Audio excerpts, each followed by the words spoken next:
I used to believe memory lived in people. I was wrong. Memory lives in places.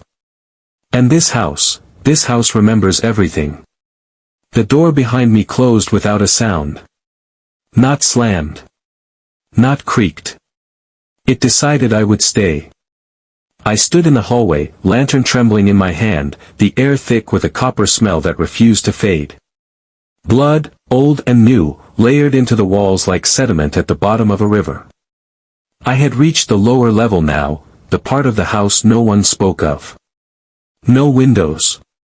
No drafts. No mercy. The walls here were darker, not from age, but from absorption. They had fed. Every step I took echoed twice. Once from my boots. Once from somewhere else. Behind me. I did not turn. Because the last time I turned in this house, something turned with me. The corridor opened into a long chamber. Low ceiling.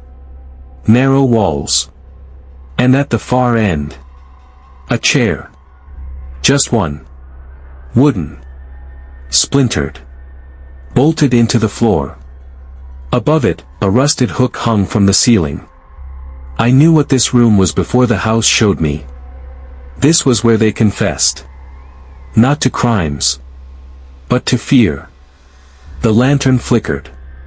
And the walls began to speak. Not aloud. Inside my head. You left them. You listened. You stayed silent. I covered my ears. The voices did not stop. Because they weren't coming from outside me. They were coming from memory.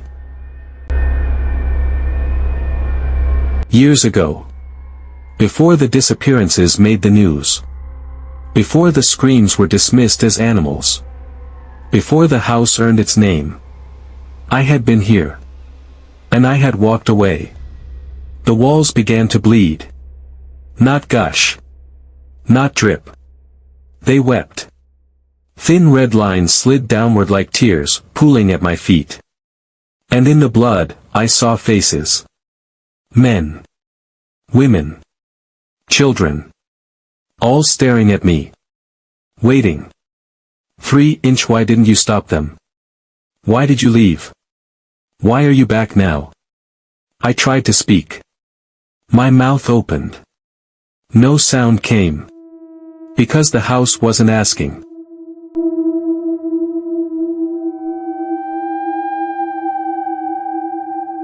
It was judging. The shadow rose from the chair. Stood tall. And stepped toward me. With every step, the room stretched. The walls closing in. The ceiling lowering. The hook above the chair began to sway. Back and forth. Back and forth. Like a metronome counting down my courage. The shadow leaned close. So close I felt cold breath that did not exist. This house doesn't kill, it whispered. It remembers. The lantern went out.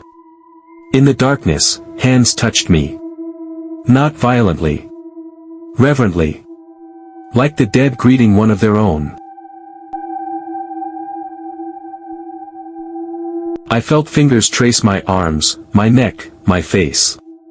Every touch came with a memory that wasn't mine. A scream cut short. A prayer ignored. A door locked from the outside. I fell to my knees. And I finally screamed. The scream woke the house. The floor trembled. The walls pulsed. And somewhere above me, something heavy began to move. Dragging. Closer. Closer. The house was no longer showing me the past. It was preparing my place in it. I crawled toward the door I came through. It was gone. Replaced by brick. Fresh. Wet. Still breathing. That was when I understood. The house doesn't punish the guilty. It keeps them. And I had returned willingly. Behind me, the chairs scraped again. This time, it was not empty. And the house leaned in to remember my name. "You left me here," he said, in my voice. Then they opened. Every door. Every scream. The hallway filled with sound until it became a chorus, a song the house knew by heart. I ran. The hallway stretched impossibly long, doors blurring until every surface bore the same word, carved again and again, remember. I burst into the living room. The furniture was back. So were the people. They sat quietly, bloodied, patient, all eyes turning toward me. Waiting. And in that moment, I understood the truth. The house was done replaying the past. Now it wanted me to continue the story. After the living room emptied its eyes into me, the house went quiet.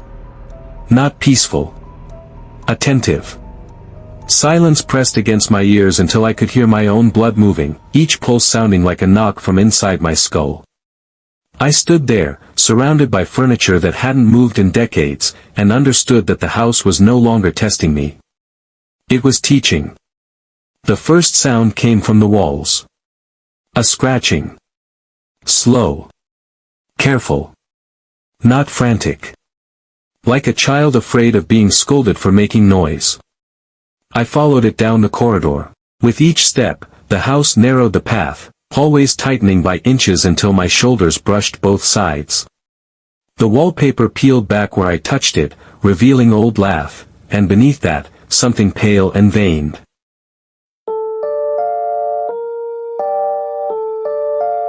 Breathing. The scratching grew louder. I stopped where the sound was strongest. "Show me," I whispered. The house complied. A section of walls softened and split, opening not like broken wood, but like skin parting around a wound that had never healed. Inside was darkness layered on darkness, an impossible depth for such a narrow space. Then eyes opened. Hundreds of them. No. One pair. Seen 100 times. The child crawled forward, folding herself out of the wall as though she had been stored there unfinished. Her limbs bent wrong at first, then corrected themselves, bones remembering how to be bones. Her dress was gray with age, stitched and restitched, repaired by hands that shook. She looked up at me. "Did I do something bad?" she asked. Her voice scraped against something inside me I had worked very hard to bury. "No," I said too quickly. The house disagreed. Images poured into my mind. A winter night. A family huddled around a table. A child coughing, each breath rattling, fevered and fading. A knock at the door. A stranger with ink-stained fingers and a smile that promised survival. The first contract. No blood yet. Just a promise. Give the house what it asks, and it will keep you. The child's parents had signed, and when the house asked for proof, they chose the smallest voice. The girl sat cross-legged on the floor in front of me, tracing patterns into the dust. "I learned to be quiet," she said proudly. "They said the walls would keep me safe." The walls shuddered. They had kept her. For a very long time. "What happened to you?" I asked. She smiled, and her mouth opened a little too wide. "I learned how to listen." The house leaned closer.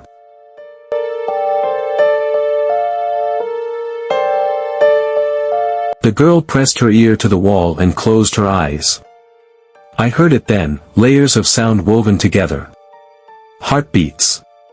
Footsteps. Prayers. The soft, final sighs of people who realized too late that the house was awake. "She taught us," the house said. Us. She listened so we could remember. The child stood. She reached out and placed her hand on my chest. It was warm. Human. "Do you hear them now?" she asked. I did. Behind every wall, beneath every floorboard, voices whispered, not screaming, not begging. Waiting.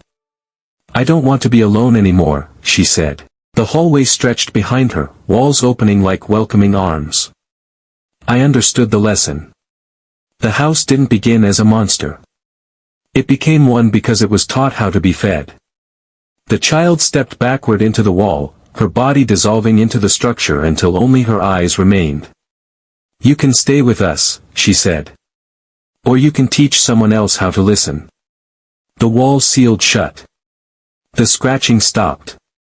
The house exhaled. And somewhere deep within it, something ancient and satisfied turned its attention fully toward me.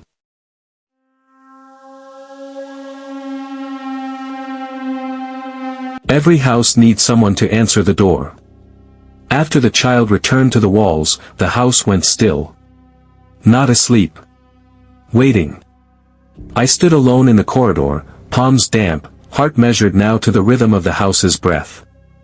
I understood something then that no one ever explains to you about places like this. They don't trap you. They invite you. The living room lights turned on one by one. Warm. Domestic. Inviting in the way a smile can be inviting when it knows a secret about you. On the table lay a book. Leather-bound. Thick.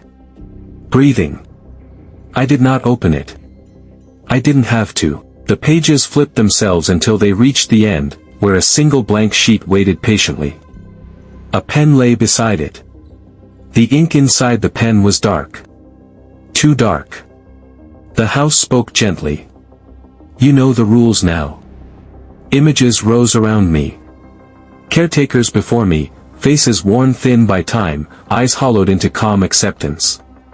They stood in doorways, welcomed strangers, smiled when the house was hungry. My father was among them. Not screaming. Not afraid. Relieved. You promised, I whispered. I kept it, the house replied. So did he. I felt the truth settle into me like a key turning in a lock. The caretaker does not kill. The caretaker chooses. You can leave, the house said. Or you can stay and make sure it never starves. The walls opened just enough to show me the alternative. The doors. The rooms. The replays. An endless loop of suffering with no guide, no mercy, no order. Chaos.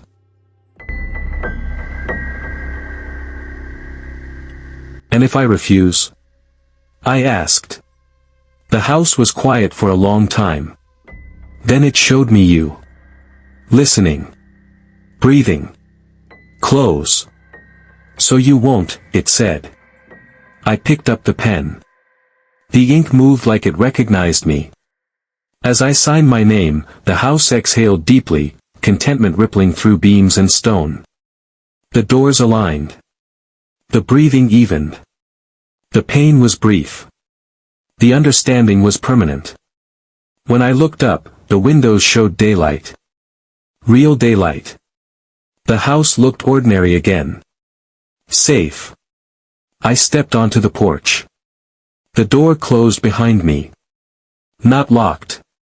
Waiting. Years have passed since then. I tell this story because stories prepare people. And preparation makes choosing easier. Sometimes, when I stand by the window at night, I see someone pause at the gate. Someone curious. Someone tired. Someone listening. The house leans toward them. I open the door. And I smile. Because every house remembers blood. And if you think this story ends here, you're wrong. Some truths are buried for a reason and some horrors are still waiting to be uncovered. If this story kept you watching, make sure you subscribe and turn on notifications, because the next case, the next nightmare, is already waiting. New stories. Darker secrets. Real fear. Stay curious. Stay alert. And remember, some stories don't end when the video does.